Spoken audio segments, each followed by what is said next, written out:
Partikular na nag-ayos si Roland ng isang marangyang hapunan. Sa kanyang pagtataka, ang maliliit na maharlika na ito dito ay tila hindi sumasalungat kay Roland, at sa kanilang pag-uusap, tila lahat sila ay may intensyon na mangako ng katapatan.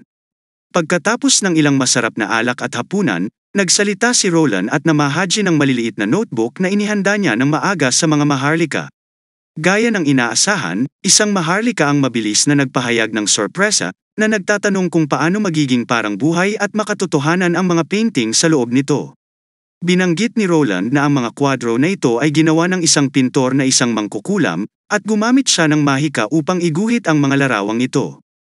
Ang pahayag na ito ay nagpabagabag sa bawat isa, hindi sigurado kung patuloy na hahawakan ang mga notebook o ibababa ang mga ito. Sinabi sa kanila ni Roland na ang impluwensya ng simbahan sa kanluraning teritoryo ay ganap na nawala at hindi nila kailangang matakot. Bukod dito, ang mga mangkukulam ay hindi naiiba kaysa sa mga ito ay isang punto na na-verify niya ng maraming beses.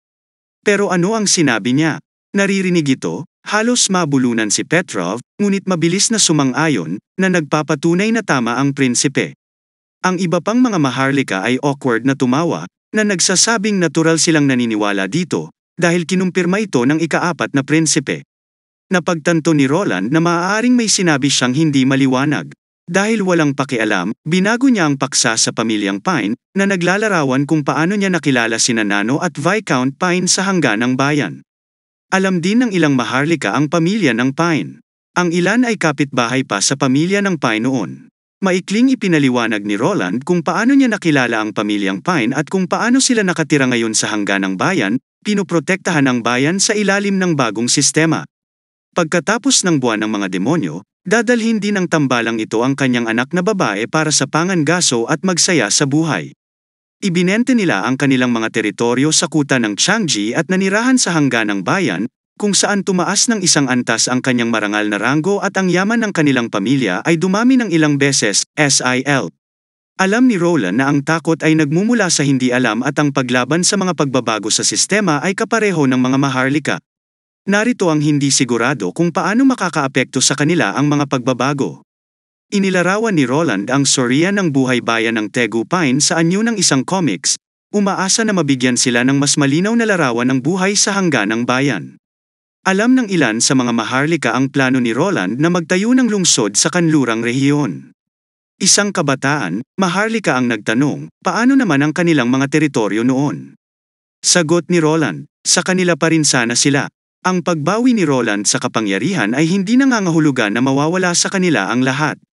At sa ilalim ng bagong sistema, hindi na nila kailangan pang lumaban. At ang gawain ng paglaban sa mga panlabas na kaaway ay tatapusin ng propesyonal na hukbo, at kailangan lamang nilang gumana ayon sa batas, na kumita ng mas maraming benepisyo kaysa dati. Pagkatapos ng lahat, kumpara sa paghahati ng isang maliit na cake, mas mahusay na gawing mas malaki ang cake. Nang makitang tahimik ang bawat isa, sabi ni Roland, siguro hindi nila alam kung gaano kalaki ang benepisyong may dudulot nito sa kanila dahil hindi pa sila nakakapunta sa border town. Sa katunayan, ang kita ng bayan sa ikalawang kalahati ng taon ay umabot sa 30,000 ginto. Kung hindi dahil sa maagang pagdating ng buwan ng mga demonyo, ang bilang na ito ay malamang na tumaas ng isa pang 10,000 higit pa. Ang lahat ng mga maharlika ay nabigla sa sorpresa 30,000. Malinaw sa mga maharlika na ang taunang kita ng kanilang kuta ay hindi pa malapit sa halagang ito. Inaasahan ni Roland na sila ay magiging mga tagapamahala ng iba't ibang mga industriya sa kuta sa hinaharap. Hanggat sinusunod nila ang mga batas, natural na makakatanggap sila ng masaganang kita at kita. Nang marinig ito, nagtanong ang isang maharlika kung ang ibig sabihin nito ay bigyan sila ng pamamahala ng muog. Si Roland ay nagbigay ng isang mahinang ngiti, sinabing, oo at hindi. Ang muog ay magiging bahagi ng lungsod sa ilalim ng jurisdiksyon ng Central City Hall. Magkakaroon din ng subordinate City Hall sa Changji East Stronghold. At lahat ng narito ay magiging responsable para sa iba't ibang mga gawain sa kuta at City Hall. Maraming pag-uusapan, ngunit sa pagtatapos ng araw, ang pamamahala sa isang rehiyon ay isang napakakomplikadong gawain at bibigyan sila ni Roland ng mga kurso sa pamamahala sa ibang araw. At si Roland ay humigop ng kanyang tsaa ng dahan-dahan, binibigyan ng bawat isa ng oras upang makuha ang impormasyong ito. Ang pagpapanatili ng pang-araw-araw na operasyon ng isang rehiyon ay nangangailangan ng malaking bilang ng mga tao, at napakababa pa rin ng literacy rate. Kailangan ni Roland ang mga maharlika ngunit ang ipinapatupad ngayon ni Roland ay katulad ng mga mayor at gobernador noong ika-21 siglo. Pagkaraan ng ilang minuto, sinimulan ni Roland na tugunan ang susunod na issue. Nilinggan niya si Ron at tinanong kung gaano niya kakilala ang mga daga.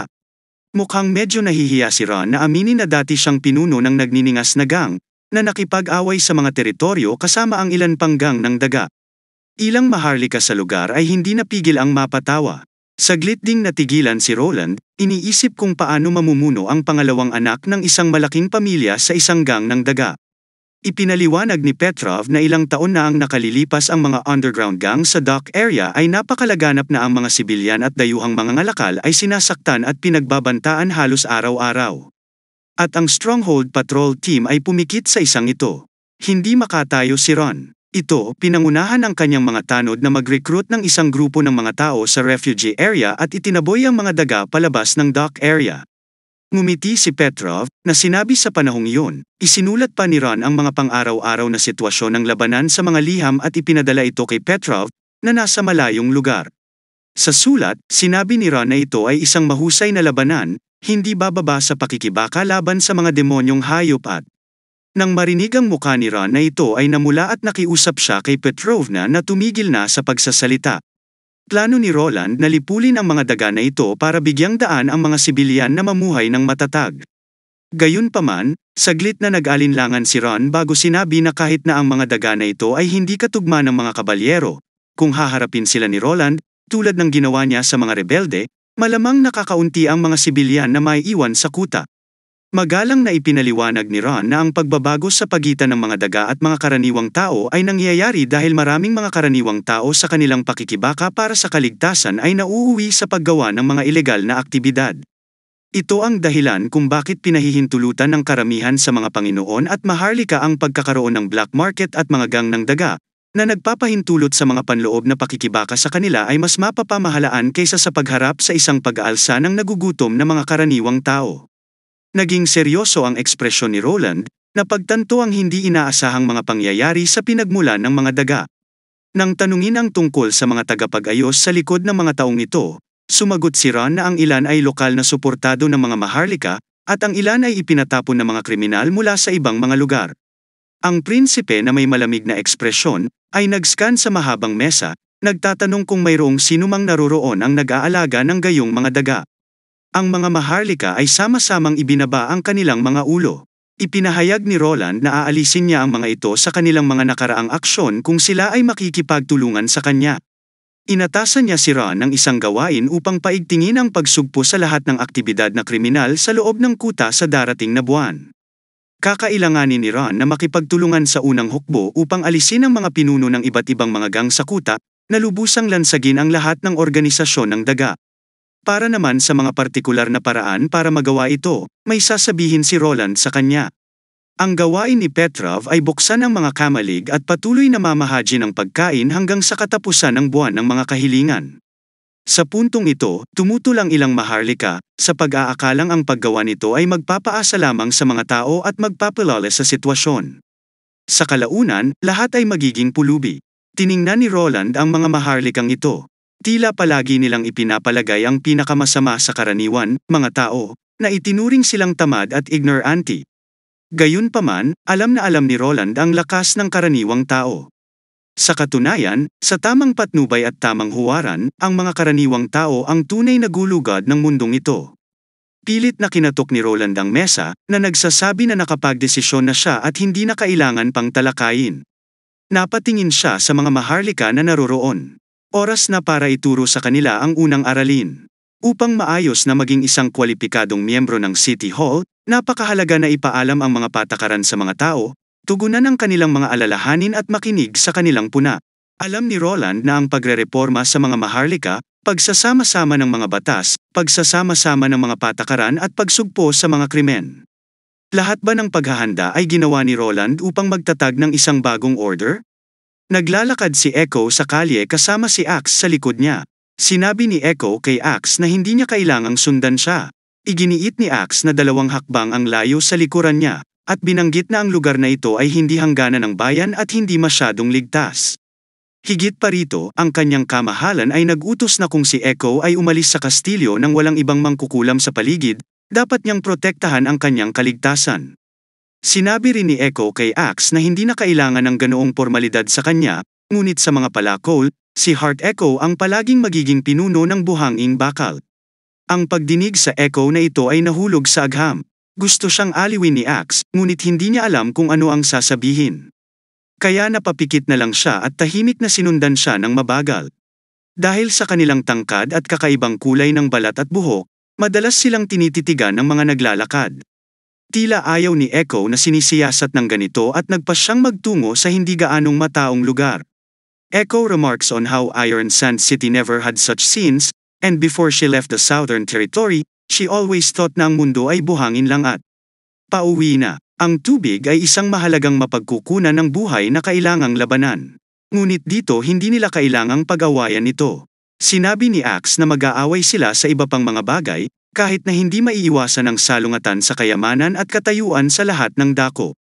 Itinaas ni Echo ang kanyang ulo, nakatingin sa kulay abong kalangitan at habang naglalakad sa tulay, sinabi ni Echo na sinabi sa kanya ng Nightingale na naniniwala siyang maaaring tumigil ang kanyang kamahalan. Ang mga salungatan na ito ay, buhangin man ito, tao o iba pang lahi at kaharian, karaniwang tao man o mangkukulam, bawat isa ay maaaring magkaroon ng pantay at malayang buhay. Biglang nagtanong si Echo kung gustong bumalik sa Iron Sand City. Bumalik si Axe sa realidad at walang pag-aalinlangan, sumagot ng hindi. Si Axe ay nanumpa sa mga Diyos ng buhangin na palaging maglingkod kay Prinsipe Roland at palawakin ang kanyang mga teritoryo. Alam ni Axe na nangako si Prinsipe Roland na ipaghihiganti sila. Isang settle ang babalik sa Iron Sand City. Walang maglalakas loob na hindi gumalang sa kanya. Nagpatuloy si Echo sa paglalakad sa tabi ng ilog. Ayaw niyang maging pinuno muli. Gusto niya ang mga lugar kung saan ang mga puno ay evergreen. Masaya siyang kasama si Wendy Nightingale at ang iba pa niyang mga kapatid. Pinahahalagahan niya ang mga kantang itinuro sa kanya ni Prince Roland. Marahil isang araw ay maaaring bisitahin niya ang Iron Sand City, ngunit hindi niya nais na manirahan doon. Isang walang katapusang pakikipaglaban para sa tubig. Tila marami pang gustong sabihin si Axe, ngunit sa huli, halos idinagdag niya na walang sino man ang makakapagpilit ng Echo. Pag-abot sa isang open space, huminto ang Echo. Balak niyang mag-practice dito para wala siyang maistorbo. Tumango si Axe at umatras, siniguradong nandoon siya para protektahan si Echo. Tumingin siya sa kanya na nagtatanong kung ang mga katotohanan ay gustong marinig ang isang kanta na kanyang nilikha para sa kanilang tinubuang bayan. Natigilan si Axe, ipinaliwanag ni Echo kung paano niya ginamit ang mga diskarte sa komposisyon ng musika na itinuro ni Roland, na pinaghalo ang mga tunog ng iba't ibang instrumento. Gayunpaman, nakita niyang medyo kakaiba ang mga pangalang ibinigay ni Lord Roland sa ilang genre tulad ng electronic at heavy metal. Sa isip ng mga palakol, si Roland ay ang itinatangi na anak ng mga Diyos. Kaya laging tama ang sinasabi ni Roland. Mahigpit na sumang-ayon si Echo, at binanggit na walang sino man ang nakaranas ng mga mangkukulam ng may ganoong tunay na kabaitan gaya ng ginawa niya. Bago pa makasagot si Axe ay nagsimula na ang pagkanta. Nang damaloy sa kanyang tenga ang sari-saring himig, agad siyang natulala. Ano ang isang hindi maisip na himig? Ito ay tulad ng buhangin na nagsisipilyo sa isang oasis. Sa sandaling iyon, naramdaman ni Axe na bumalik siya sa sikat ng araw. Isa ba itong ilusyon? Ibinaba niya ang kanyang ulo para lang napagtanto na nawala na ang snowy landscape. At lingid sa kanyang kaalaman, natagpuan niya ang kanyang sarili sa isang desyerto, pinupuno ng nagniningas na buhangin ang kanyang buong larangan. Bahagyang nakapikit ang babaeng nasa harapan niya, umaalingaw-ngaw sa maaliwalas na kalangitan ang boses na kumakanta. Nakatayo siya sa mababaw na tubig, dahan-daang kumakalat ang mga alon. Nang unti-unting nawala ang boses ng kumakanta, natagpuan ni Axe ang kanyang sarili sa matibay na tanggulan na natabunan ng niebe, ang lahat ay parang isang mirage. Na parang walang nangyari, ngunit sa kanyang tula, ilang butil ng buhangin ang nagniningning. Nang marinig ni Roland ang ulat ng mga palakol, nagtaka siya saglit kung nalinlang siya ng kanyang mga tainga. Mataimtim na inilagay ni Axe ang butil ng buhangin sa mesa. Tumingin si Nightingale sa buhangin, ipinahayag na walang bakas ng mahiwagang kapangyarihan. Ibinaling ang kanyang tingin sa Echo, binanggit niya na ang magic ni Echo ay may pinagsama-samang bagay. Si Echo mismo ay hindi yun namalayan. Nang marinig na ang kanyang mga kakayahan ay nagbago, siya ay labis na nasa sabik. Ipinaliwanag ng Nightingale na ang echoes ng mahiwagang kapangyarihan ay naging isang piraso ng asol, transparent na kristal na kasing linaw ng tubig, at ang kabuuang halaga ng kanyang mahiwagang kapangyarihan ay katumbas ng kay Maisie. Umaasa si Roland na makakanta muli si Echo. Medyo nahiya si Echo pero pagharap sa mga titig ng tatlo, atubili siyang pumayag.